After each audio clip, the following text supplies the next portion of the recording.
Кавдата шалфынак амамит дуни махатса. Ахамбуны қадын қалма кашы сагат ирштуны сарджитам хаштаг салдар буны. Балвырттарта юандашам ама дуадашам ноябрь.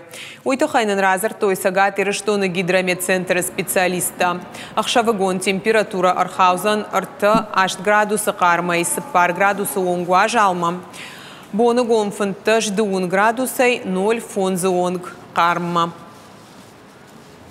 Фаштаг салдар бон мудиш хорш кармбат ма инаш тима баргая иш автожагынш ма нисыбайфта формашт на температура та удышты салдар градусы волдар среднесуточный та куд кама ойумай фала хаштаг салдар бонын калма кашам уже кавда холызми тима манам уже узаниш важалдар автомайма бон ужагын самай сарджита вой сетта важалбат там фаланам жмакна марбахатса узаниш дуа бон узаниш норма важалма та намного хурра каш заниш ма уже май карунта калма кашам жмакма.